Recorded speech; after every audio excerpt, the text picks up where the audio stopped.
With its boundless variety of scenic beauty, the North American West has long served as a reliable source of inspiration for those with a creative soul, like this talented artist from North Idaho.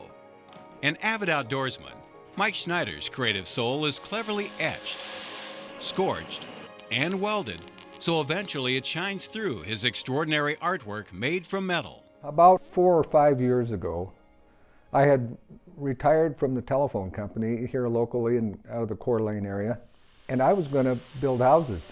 Well, of course, the housing industry kind of went on a slump here, and out of boredom, one day I went out to my shop and made a picture. In fact, it's that grizzly bear. And my oldest daughter, who lives in Portland, she came home and took a look at that, and she's artsy herself, and she said, you know, Dad, you really need to go downtown and look in the galleries and see what metal art looks like. And my daughters, which I've got 3, and my wife, have been my inspiration ever since. As an art medium, working with raw metal is near the top of the list in terms of difficulty. Yet for Mike Schneider, it's a skill he's always been comfortable with. In fact, one could argue it's in his DNA. Well, actually, my grandfather was a blacksmith, and metal was always in our family. And the one thing that always intrigued me was any time that you cut or weld metal, there is a heat signature left alongside of that. And that heat signature is the colors that I try to produce in my artwork. I try to use those colors like a canvas painter uses paint. You know, you can't duplicate the colors of the real things all the time, but I like to try to use the natural colors that come out of different types of metals from different kinds of heat, grinding methods that'll reflect the light differently.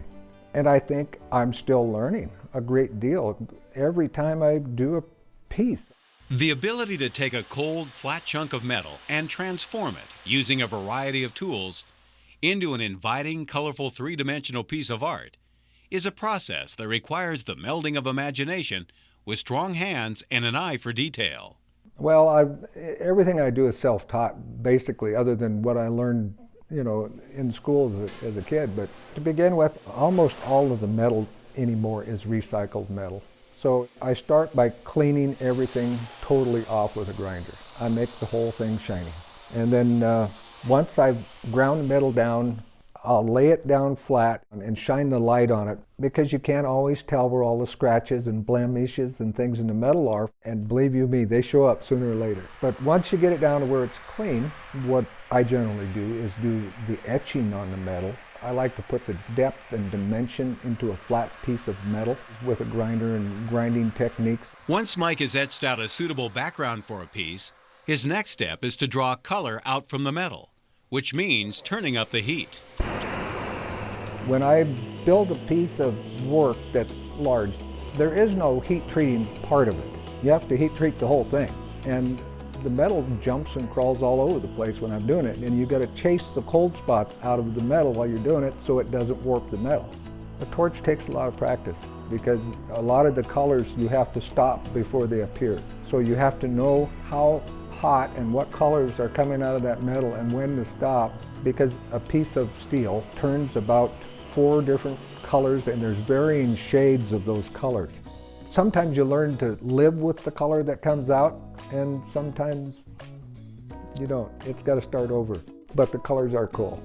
Something else that's cool is the 3D look Mike tries to incorporate into many of his art pieces. To achieve this effect, objects such as trees and animals are cut out with a plasma torch, polished with a grinder, and then attached in layers with a spot welder. I like the fact that the three-dimensional aspect of a lot of the work really pleases people. It makes them feel like they can kind of almost step into this piece and smell the trees or something. Given the demanding nature of metal, Mike knows that once he begins a piece, he must stay on task until it's complete, or at least ready to leave the shop. When I build a piece of work, I bring it in the house after I think it's to a completion stage, and I'll set it up on my hearth. So I have to look at this thing constantly, and that's where I scrutinize them. And there's been a few of them went back to the shop and got totally tore apart. And of course, my biggest critic is probably my wife, also my biggest fan. But when we can both sit and look at a piece for a week or two and enjoy it for that long, that says a lot. These days, out in front of the Snyder home is a Tin Man. It's a novelty piece to be sure, but in many ways it also stands tall as a tribute to Mike Schneider's journey from being just a metal worker to becoming an accomplished metal artist. I try to achieve creating the most beautiful piece of metalwork that people see. I don't care if it's an abstract or if it's a conventional piece of artwork or whatever it is. I like to try to use that metal look, the reflectivity of metal, and the colors that I can get out of metal to achieve something that people have never seen before. And I guess that's what the inspiration to keep going is. And I think it's important for anybody who's going to call themselves an artist to do what you think is right. I mean, it's quite obvious when you look at all the different forms of art, there really is no right and wrong. It's an expression of what you do.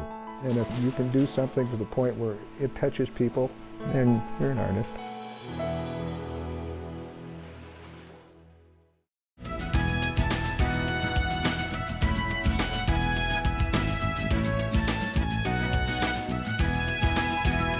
If you have an idea for Northwest Profiles, send it to KSPS TV, 3911 South Regal, Spokane, Washington 99223. Northwest Profiles is a presentation of KSPS Public Television.